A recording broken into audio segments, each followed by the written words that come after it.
Hello, thank you for joining us for our webinar. This month, we are delighted to have Dr. John Wilson joining us. Really, Dr. Wilson needs no introduction, as most of you in the field have either talked with him for guidance or used one of the many documents that he's written. From 1978 until recently, Dr. Wilson worked as a highly respected research microbiologist at the R.S. Kerr Environmental Research Center in Ada, Oklahoma, where he led research dealing with biological and non-biological processes that destroy contaminants in water. After retiring from the EPA, Dr. Wilson founded Scissortail Environmental Solutions. And today, Dr. Wilson is going to be walking us through the appropriate way to utilize magnetic susceptibility to help us predict abiotic degradation of chlorinated compounds. And for you as well, he has put together this great document that helps you to understand magnetic susceptibility. That document is available on your GoToWebinar panel as a handout that you can download. It is also available on the Microbial Insights website. If you go to microbe.com and under environmental remediation, go to abiotic and then magnetic susceptibility, and you'll find the document there that you can download as well. So as many of you who have attended before know, the webinar today is being recorded, and it's going to be available on the resource section of the Microbial Insights website within the next couple of days. A link will be emailed to all registrants, so you don't have to ask us for it. You'll automatically get a link to this recording as soon as it's available.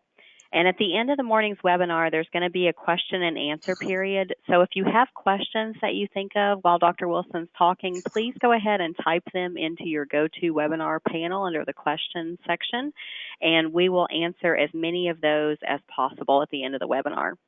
So without any further ado, I'll go ahead and turn it over to you, Dr. Wilson.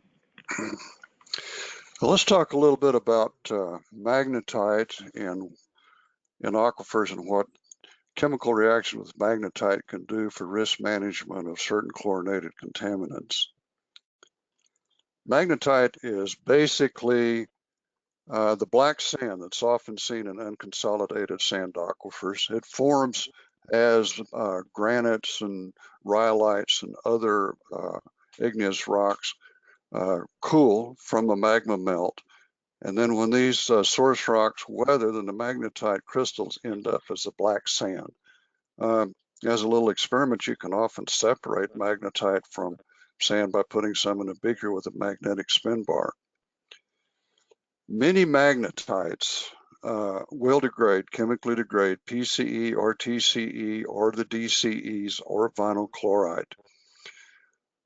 When they do that, it goes through actually a still poorly understood process that does not produce the traditional reductive dechlorination products like vinyl chloride.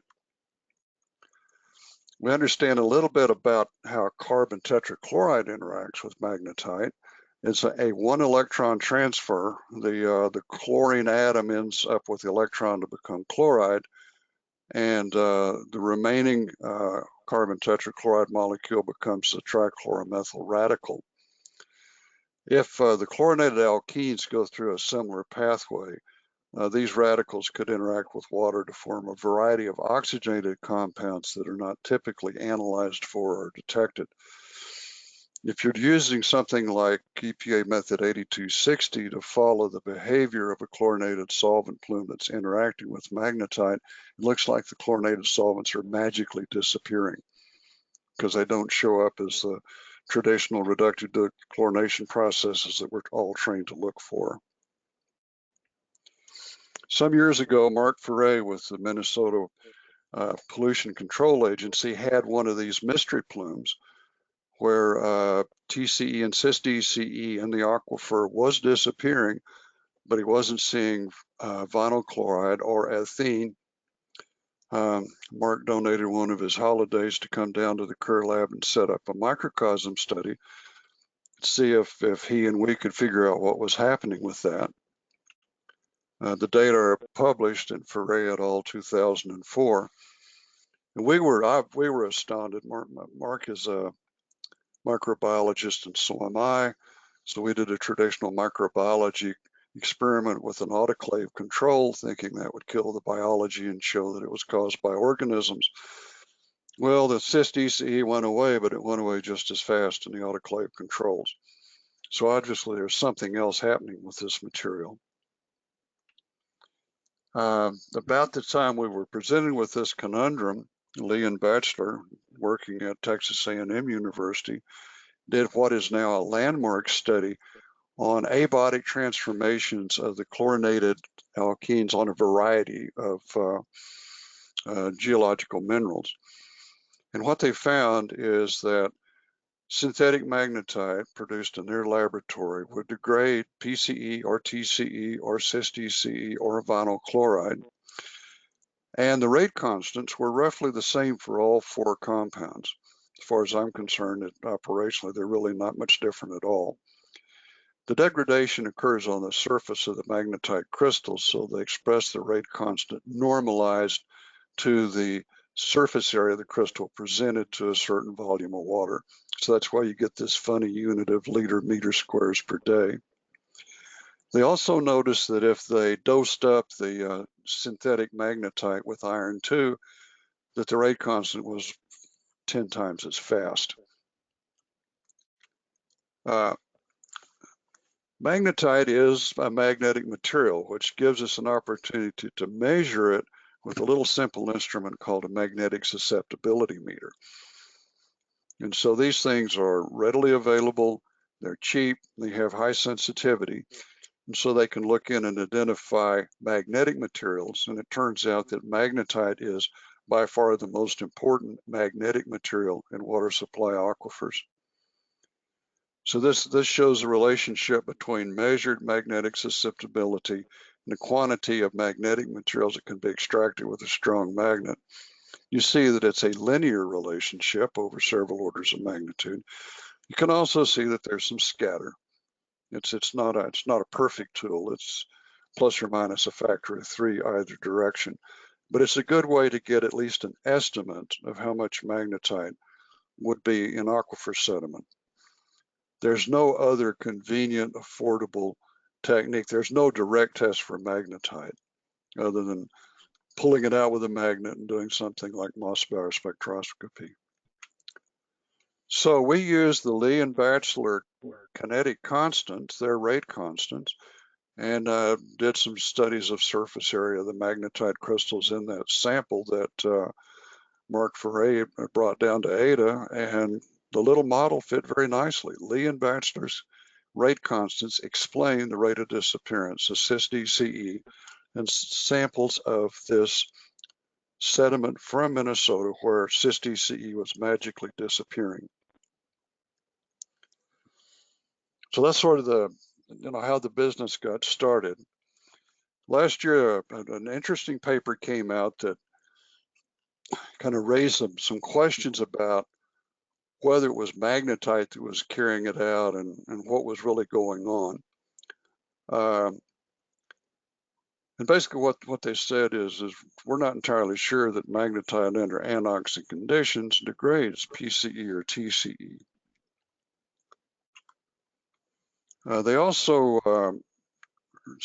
referenced the work that came out of our lab, Todd Wiedemeyer et al., where we had used magnetic susceptibility as an EPA line of evidence, along with the first line of evidence, which is the rate of degradation of magnetite at field scale. And then we use the magnetic susceptibility as a second line of evidence. And they did not find that our logic or our data were compelling, and concluded that magnetic susceptibility may not be a useful indicator for abiotic natural attenuation of chlorinated ethenes by reductive elimination. Well, that's not the mechanism whereby they degrade chlorinated ethenes. And so I thought it was important to go back and take a look at what has been done in this field and give people another chance to look at it. So we're going to review some laboratory microcosm studies that we did at the Kerr lab before I retired. Now these are done on aquifer sediments containing this detrital magnetite that originally crystallized out of a magma melt and then weathered out of the parent igneous material to form primarily glacial outwash sands in the northeastern United States. So I'm going to drag you through a whole bunch of case studies. This is a little town that's just north of the Minneapolis-St. Paul Metroplex, fairly large plume. You can see as you go down the flow path, the TCE disappears, not much production of cis-DCE in the process. It's aerobic groundwater the whole way. The pH is fairly neutral. And when we do a microcosm study, we put the stuff in the little bottle and watch it go away. It does go away at a useful rate constant, and a rate constant that is statistically significantly greater than our container control that has the microcosm container but no sand. Those plus or minuses are the 95% confidence interval on the rate constant. So under aerobic conditions, TCE is abiotically degraded in this sediment from Baytown, Minnesota. And we also did a kill control, and everything, as you can see from this, was looking real good until about day 600, and then weirdness happened.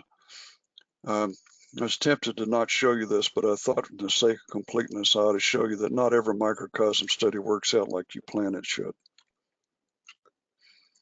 This is another site, actually fairly close to Baytown. This is near Arden Hills, Minnesota.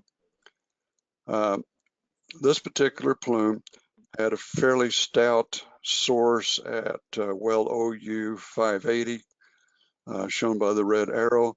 And as the flow goes up, you see the concentrations of TCE and cis-DCE are depleted, and there's very little production of vinyl chloride in the process.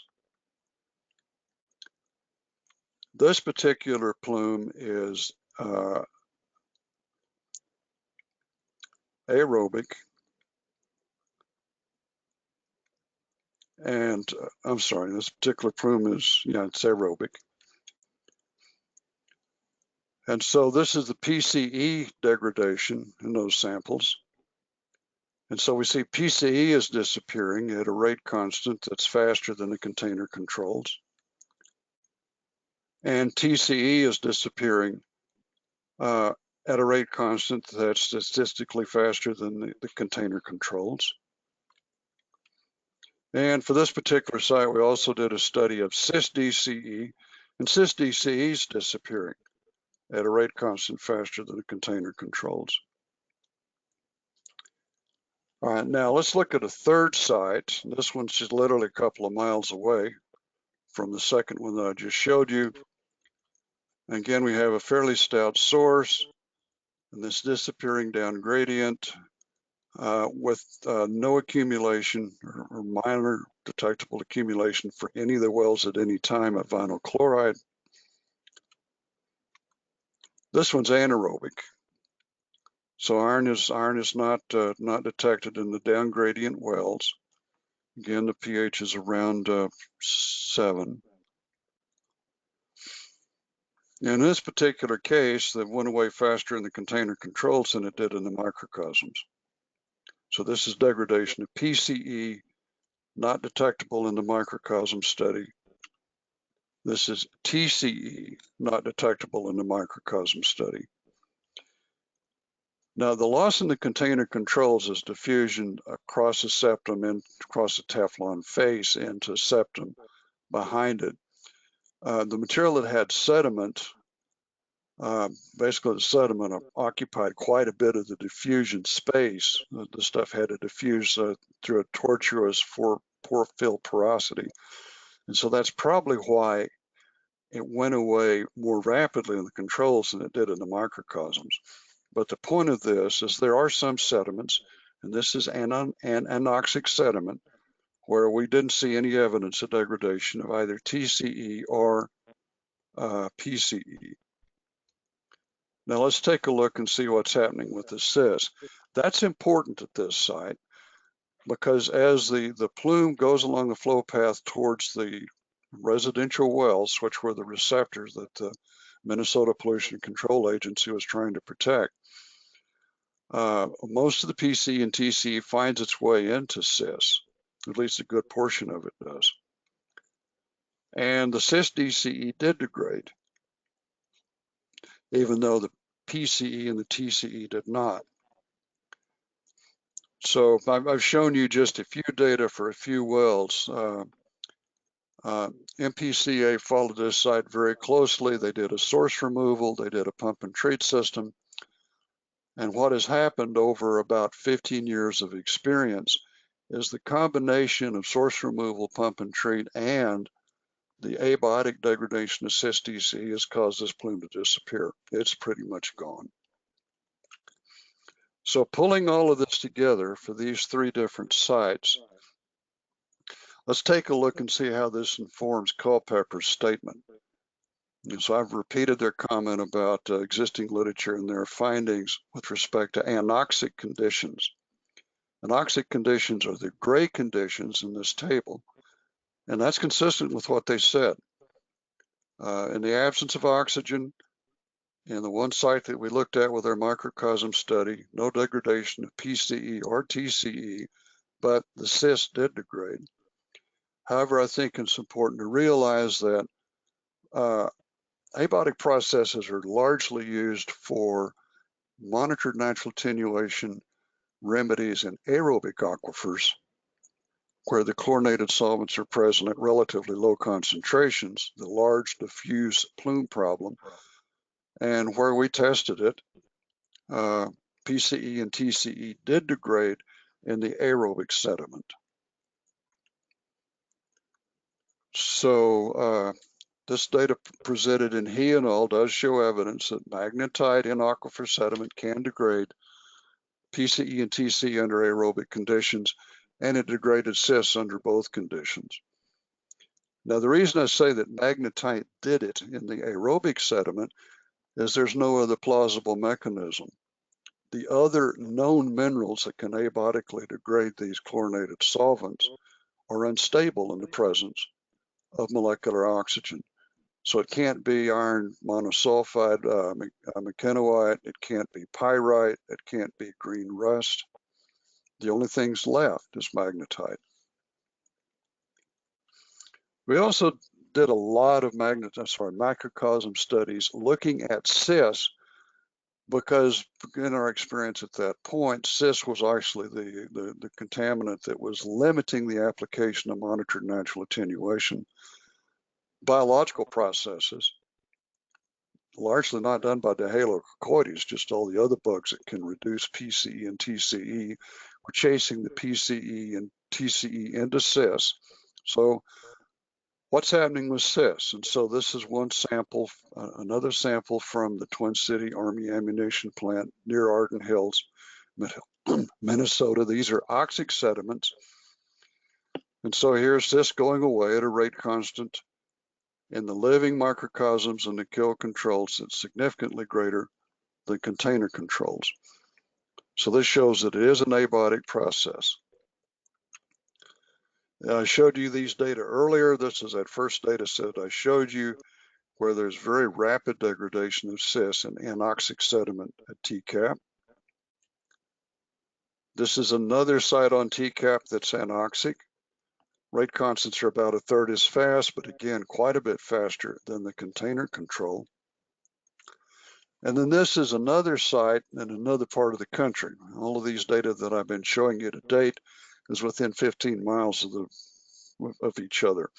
The Thermochem site is in Muskegon, Michigan, which is on the other side of Lake Michigan from Minnesota. And we see that cis-DCE in Michigan behaves like cis-DCE in sediment from Minnesota. Goes away under both. Goes away here under anoxic conditions in both living microcosms and autoclave microcosms at rates that are greater than the container control. Excuse me. So this just summarizes more of that data for cis, degraded rapidly in one aerobic site, and then 3 additional anaerobic sites. Basically degraded everywhere we tested it.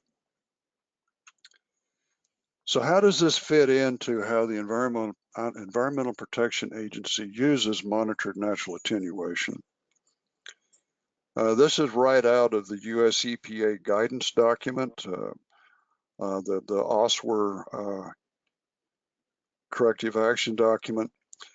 And what EPA typically requires at many sites is 2 lines of evidence. And then if those are not convincing, then it provides for a 3rd line of evidence. The first line of evidence that EPA expects and intends to use to evaluate and improve nitrile attenuation is monitoring data on concentrations over time at the site or along a flow path at the site. It has to be going away as documented by monitoring data from wells. And so we're looking for a clear and meaningful trend of decreasing contaminant mass or concentration over time. Some years ago, Carmen LeBron put together a team of experienced people in the field to try to organize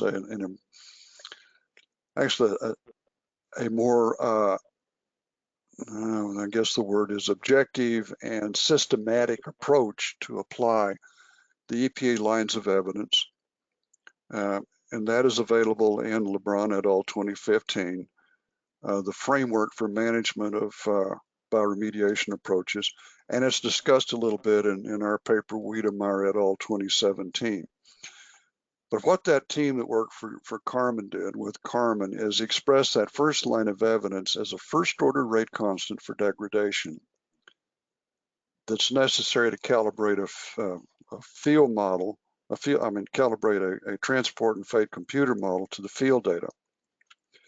And so the idea is this: if that model with that calibrated rate constant from the field data predicts that the concentration should fall below the regulatory standard by the time the plume reaches a point of compliance, then that is evidence that M&A might be appropriate for as a remedy for a particular site. So these are data from a hypothetical site where different rate constants for PCE, for TCE, for DCE, and for vinyl chloride are fit through monitoring data in wells along a flow path. And then the fitted model is projected to see if it falls below the regulatory standards at a point of compliance. And in this example, PCE fits, M&A is good for PCE, TCE does it, M&A is good for TCE, cis barely does it.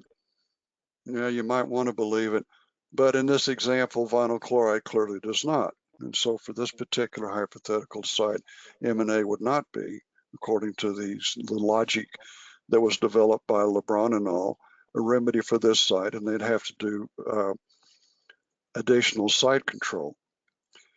So that's the first line of evidence. Can you show it's going away fast enough to do some good, and M&A can be a remedy? Now, if that's really not compelling to the regulator, then EPA provides a second line of evidence, and that's hydrogeologic and geochemical data that can be used indirectly to demonstrate the type of attenuation process and the rate at which the processes will reduce the contaminant concentrations. And so the logic in LeBron et al. To provide that second line of evidence is basically to collect data on the field scale rate constants and on the average magnetic susceptibility of the aquifer sediment, and then compare the site-specific conditions at the site to that series of microcosm studies that I just showed you, and to the range of rate constant the LeBron et al. Extracted from a number of benchmark sites. And so this expectation is embedded in a worksheet titled Magnetic Susceptibility that is provided by the BioPic tool, which is part of LeBron et al. 2015. So I'm going to do a little case study that shows you how we extracted those field scale rate constants. This was a fire protection training pit at the former Plattsburgh Air Force Base in upstate New York, where they would burn fuel and put the fire out, and they often included chlorinated solvents as part of the mix. So you can see that this is one of the sites where they did the fire training. It produced a very large chlorinated solvent plume mixed with BTAX that moved back underneath the flight line at the base and produced a fairly substantial chlorinated solvent plume.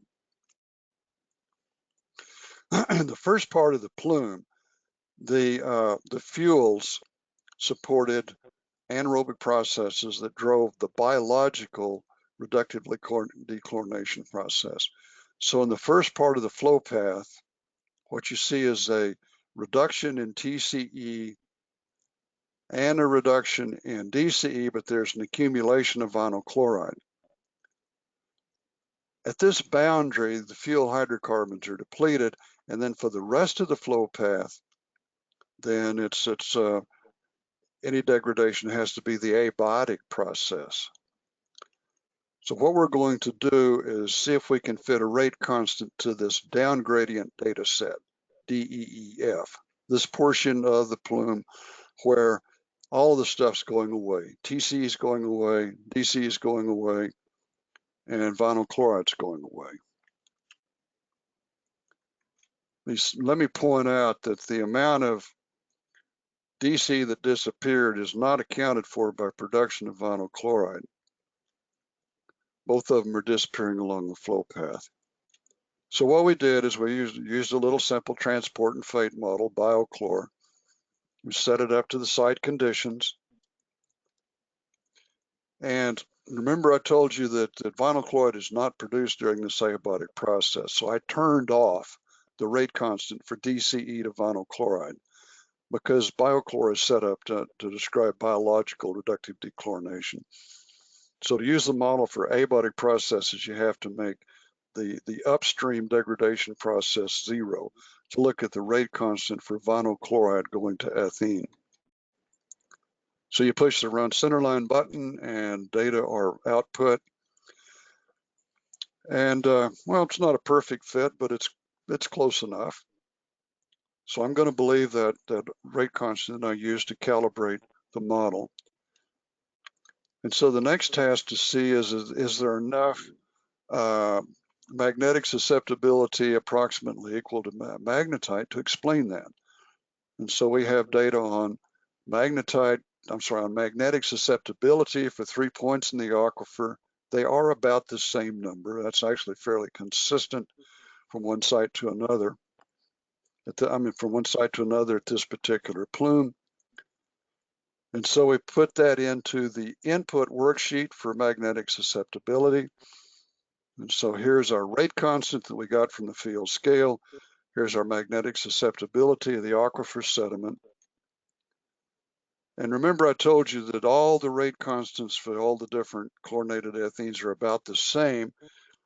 And so we're going to compare vinyl chloride degradation at Plattsburgh, vinyl chloride first order rate constant, to that entire data set of microcosms, as well as some of the field scale rate constants that we estimated. And all of that benchmark data is encompassed in this blue shape. And we find that our red dot, our data falls within it. And so vinyl chloride at this site is behaving as if abiotic transformation was the mechanism that's responsible for its natural attenuation.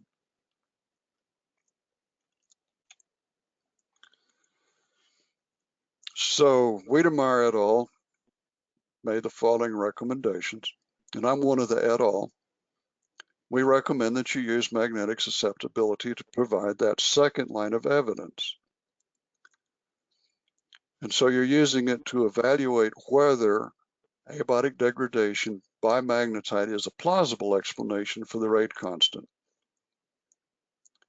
And that is the rate constant, as you remember, is extracted from the monitoring data and from the geological properties of the plume. And we offer an important warning and caveat. Do not use magnetic susceptibility to estimate a priori or predict a rate constant from first principles for degradation. You're only using it to see if it's a plausible explanation based on the behavior of the microcosm data and the benchmark sites. There are a lot of regulators that are still skeptical about the contribution of abiotic processes. And as a former technical advisor to regulators, regulators are supposed to be skeptical. It's in their job description. And so if they want some more evidence, then what do you do to provide another independent line of evidence to predict that rate constant. And the US EPA guidance does provide for that third line of evidence, data from field studies or microcosm studies done with the real material at the site, which directly demonstrate the occurrence of a particular natural attenuation process. This has a caveat back in 1999 that is typically used to demonstrate biological degradation processes only. The EPA 1999 is a little out of date at that point, but in 1999 we had no clue that magnetite had any role. Anyway, so if your regulator wants some more, and this is the EPA guidance that says they can ask for some more. This is actually words from the EPA guidance. If the regulatory agency determines that historical data are sufficient quality and duration to support a decision, and data characterizing the nature and rates of the attenuation process at the site should be provided, number one, and number two, where the latter are also inadequate or inconclusive, then you need to do a microcosm study. Now, the problem with the microcosm studies that I showed you is only an EPA research lab would have the resources and the patience to do that. Those studies took up to 2 years, sometimes 3 years. Each of those data points was a separate 8260 analysis, and so a single study could have as many as 60 8260 analyses, including all the controls. Very time consuming and very expensive. And the practical point of it is, because they're so time consuming and so expensive to do correctly, nobody but EPA Kerr Lab ever did them. Some years ago, David Friedman at Clemson developed a viable alternative to the microcosm studies that I showed you. What he did is he resurrected the approach of using radio-labeled TCE or radio-labeled cis-DCE if you choose, or radio-labeled PCE if you wanted to do a microcosm study in a reasonable amount of time at a reasonable cost. One of the problems that people have had with these studies in the past is that radio-labeled whatever that you get from the vendor is contaminated with a small amount of other stuff that's also labeled. And biodegradation or transformation of that other stuff can show up as a degradation product. And so the results were a little, they were ambiguous and confounding to interpret. What the people do at Clemson do that changes all of this is just before they use a radio label, they run it through a GC and they clean it up. And so the only label that goes into the microcosm is the stuff they're studying. And the contaminants and the crud and the whatever that comes from the vendor that manufactured the stuff goes up the exhaust hood. And so they create microcosms that have very high quality, very pure, only the label associated with the compound of interest start conditions. And so then when they do their experiment, they can take a sample of water from the microcosm. They adjust it with base so that the CO2 that's produced as a transformation product is held. And then they just blow nitrogen through it to blow away the TCE. So the label associated with the parent compound is removed by sparging.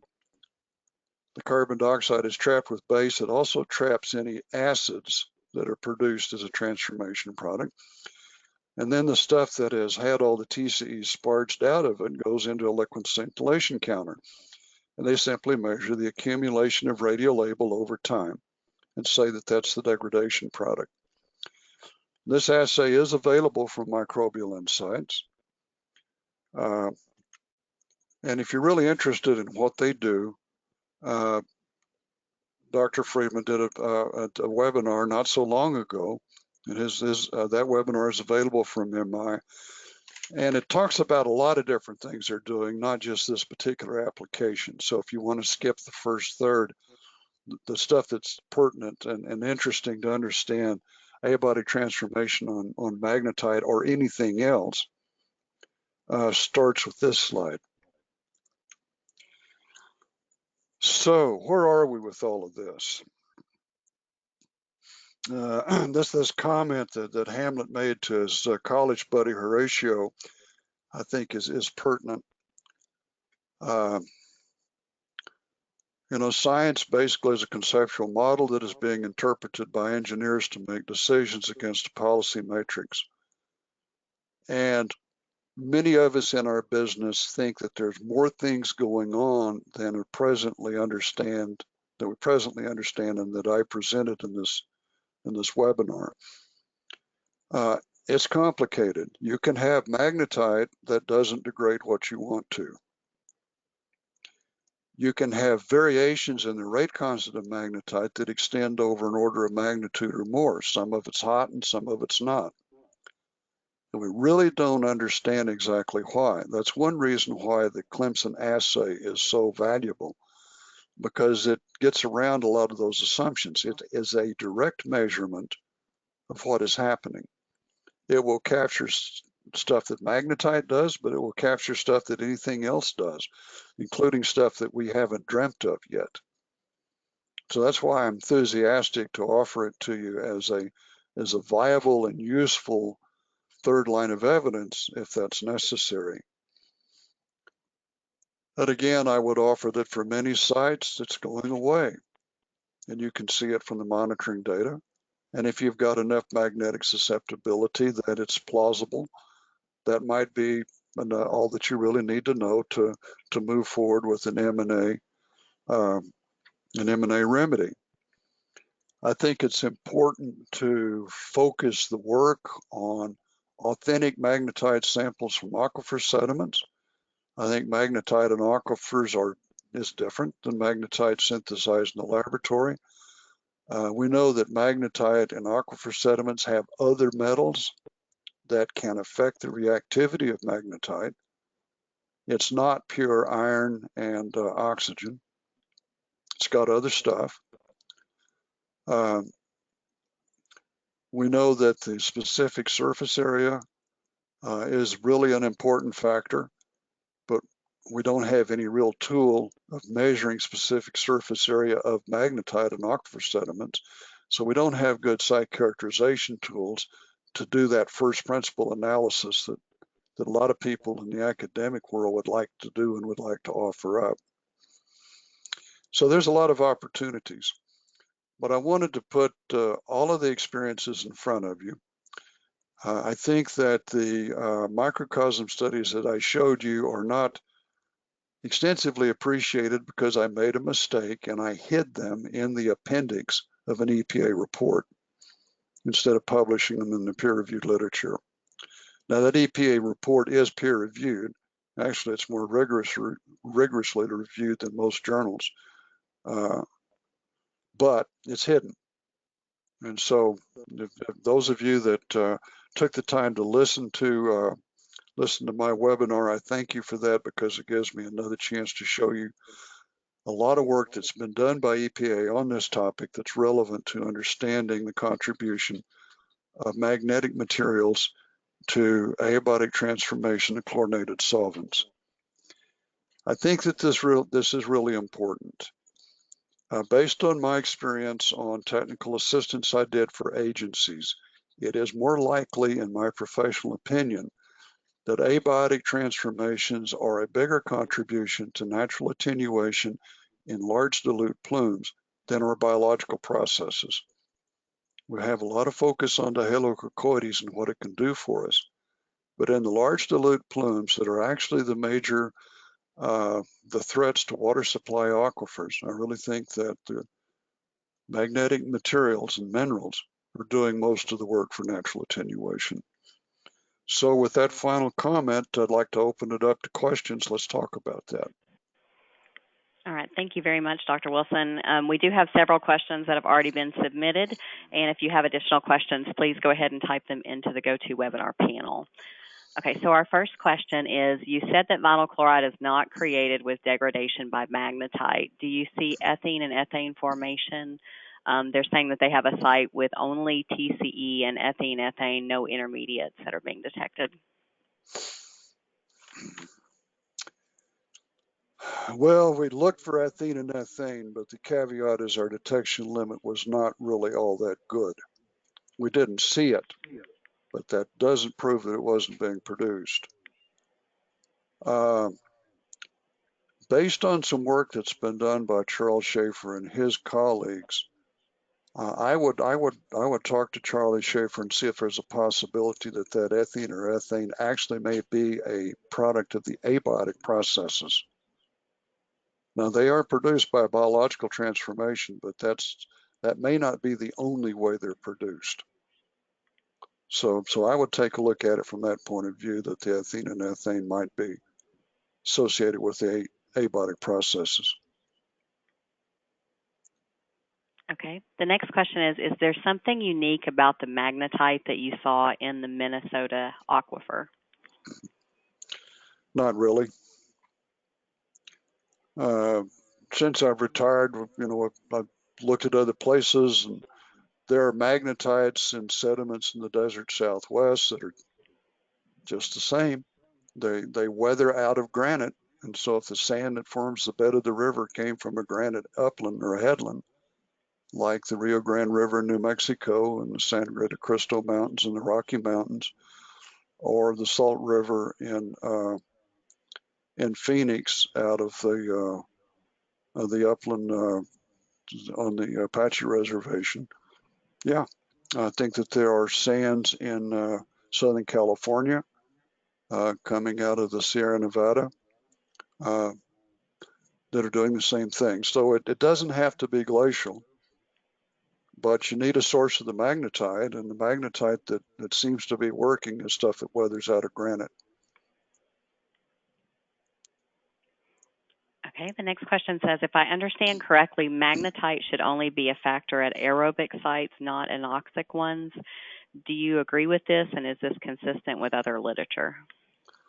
I think the literature is too thin to make that statement.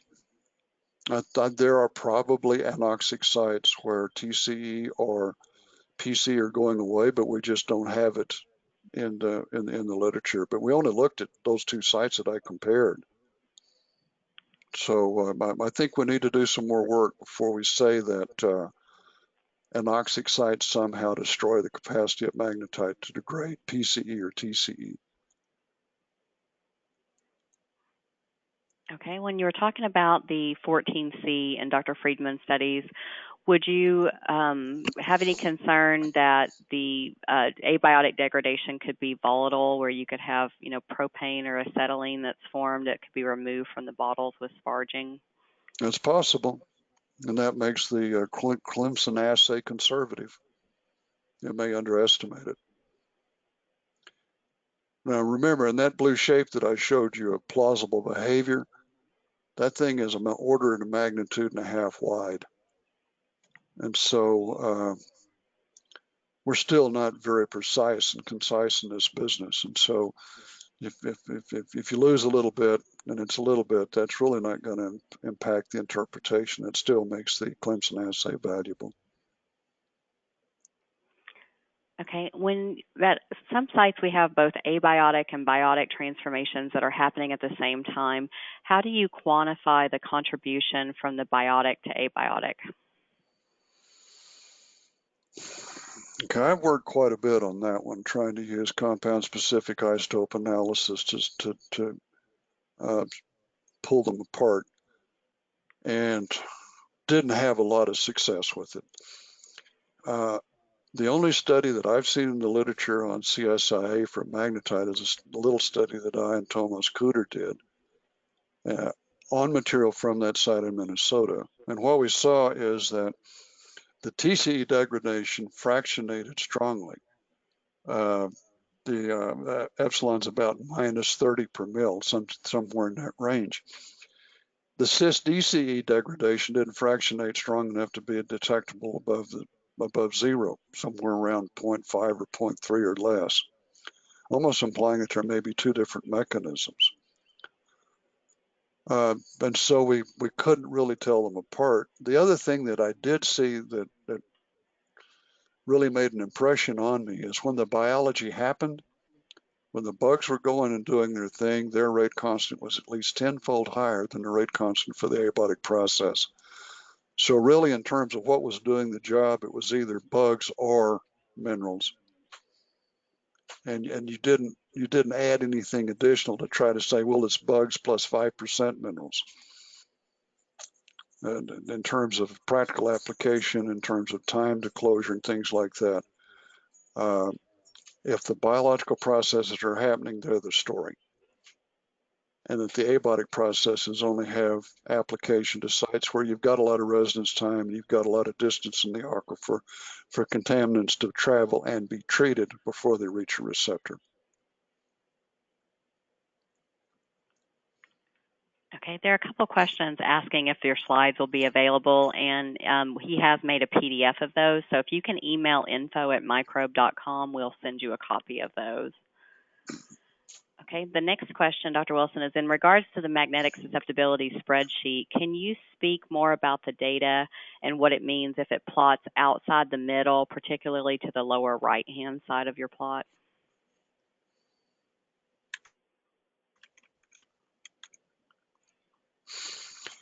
I presume this is what the question is about. If it's to the lower right, what you have is magnetic susceptibility and no rate constant. Magnetite is conceptually half iron 2 and half iron 3. Magnetite, as it really occurs, is part of a continuum between conceptually pure magnetite and maghemite, which is all iron 3. And so some portions of the magnetite is oxidized. In fact, that oxidized rind or surface is what protects the interior of the magnetite from oxygen in the water. This, in fact, is used in the metallurgy industry. Black iron rust is used to protect steel from rotting, from rusting. And so you see black iron piping and plumbing. They intentionally form magnetite to keep the red rust from forming. So what I'm getting to this is you can have magnetic materials where the magnetite is already kind of used up. It doesn't have enough of the iron 2 to be reactive with the chlorinated solvent, but it has enough to show up with magnetic susceptibility. And so that's one of the reasons why you need that third line of evidence if the rate constants are a little bit questionable, and that's another reason why you can have magnetic susceptibility. You can have it, and it's not doing you any good because the magnetite is already worked over, oxidized, no longer has enough reactivity to do anything useful. I hope that's an answer to that question. That's a good question. Yeah, I think that was a good answer. Have you seen any evidence of abiotic degradation of other chlorinated compounds such as PCBs, lindane, or chlorinated benzenes by magnetite? No, but I haven't looked for it either.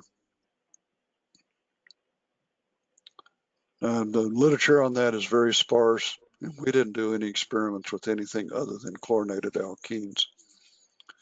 I suspect other people have looked, and the fact that it's not published is because we have this bad habit in our business of not publishing negative data. But I am not aware of any studies that have looked at those other compounds. Okay. Have you looked at XRD on any of the magnetites from your study?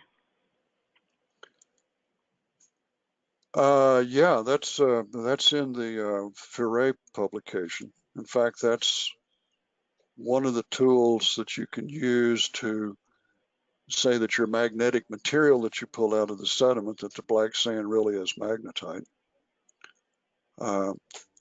We, meaning Dr. Friedman and some of his associates at Clemson and Scissortail, have some proposals in the works where we hope to actually go back and revisit some of these sites and collect enough material that we can concentrate a bunch of the black sand and then do some of these more in-depth characterizations like Mossbauer and FR X-ray diffraction, and see what really is there and what it looks like and how whether it is, and see if that can be related in any intelligent way to the reactivity against the chlorinated alkenes.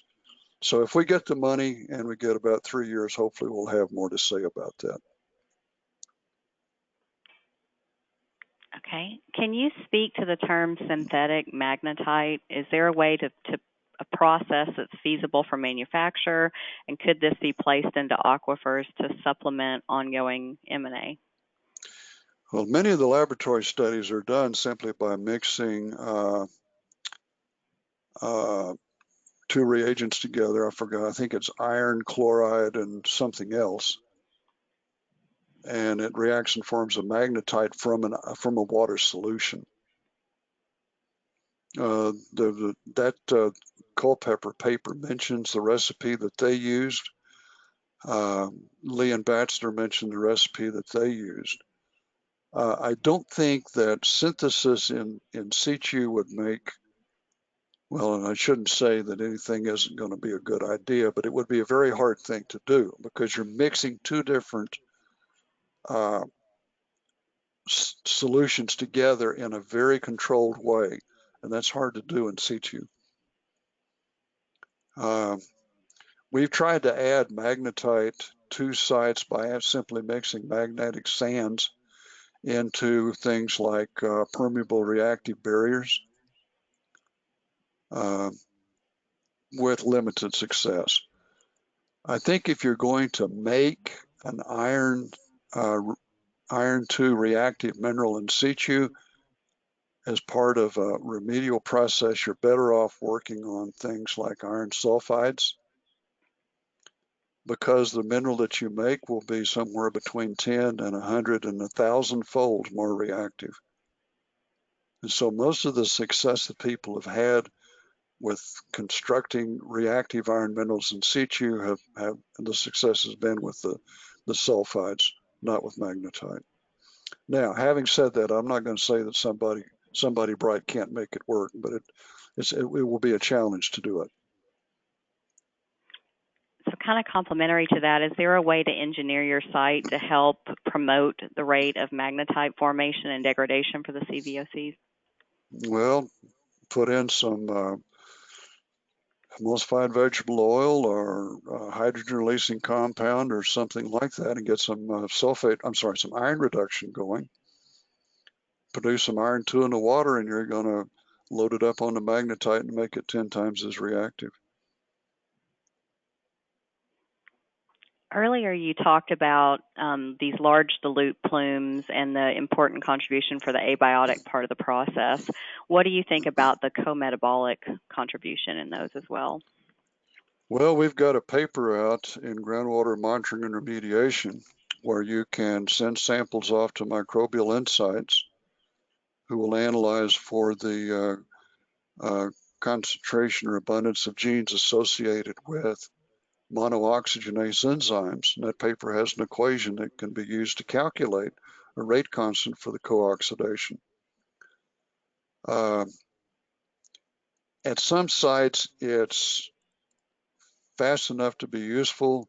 At some sites, it's actually faster than the low end of the mineral reactions on the magnetite. At most sites, it's not. So it just depends on whether you're lucky enough to have enough of a natural substrate in the aquifer to have a high density of those particular enzymes to process the material. But if you're looking at a $10,000 million remedy, I think it might be worthwhile to spend a couple of $1,000s to send some water samples off to Microbial Insights and see if you're lucky at your site to have enough of that natural substrate to have a high enough abundance of those enzymes to where it would matter. But anyway, the paper's in, I think, the last issue of ES&T. My email is on the first slide of the slide deck. If you'll send me a request, I'll provide that paper for you. Can you talk a little bit about the pH changes and how they may be similar or different depending on whether it's biotic or abiotic degradation? With abiotic degradation, you're usually looking at concentrations of the chlorinated solvents. For M&A applications, you're looking at, say, 100 micrograms per liter on down. That's not making enough acid to matter. When you're looking at biotic degradation, usually you're adding a substrate that provides a hydrogen and acetate to helicocolloides, and the degradation of the substrate makes a lot of acid. And so the acid production is a consequence of the biostimulation phenomena for the biotic degradation. It's not related actually to the dechlorination process producing acid from the substrate that you're trying to treat. But I haven't seen any evidence there's a pH change associated with reaction of chlorinated solvents on magnetite that's detectable. And I would not expect it based on the small amount of material that's being processed.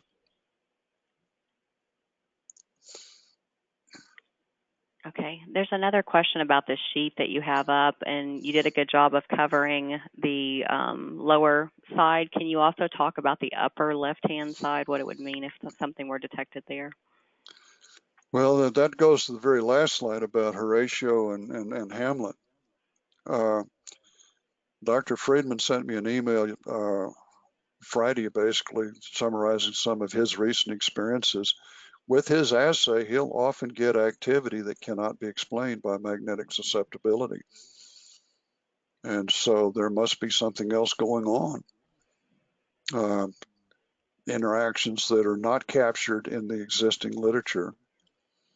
But if you're in the upper left-hand corner, that means somebody else is doing something that we don't understand. Now, for vinyl chloride, in this particular case, it could simply be something as simple as aerobic metabolism. For the other compounds, more likely it's something else, at least anaerobic processes. But if it's in the upper left-hand corner, it's either a mystery or it's bugs. Right. All right, I think that's all the questions that we have today. If you have additional questions or you think of them after, feel free to send an email to info@microbe.com, or you can contact Dr. Wilson directly, and we'll be glad to get the answers for you. And again, the recording will be available on the resource section of the Microbial Insights website within the next few days. And I can't thank you enough, Dr. Wilson. I always learn so much when I hear your webinars, so we appreciate you taking the time to share your expertise with us on this topic. We really appreciate your contribution and what you've done for our field. Well, you're welcome, and both Scissortail and Microbial Insights looks forward to feedback from the webinar audience. So, like I say, let's continue the discussion. All right, thank you so much. Thank you, everyone, for taking time to join us today. All right, bye-bye. Thank you.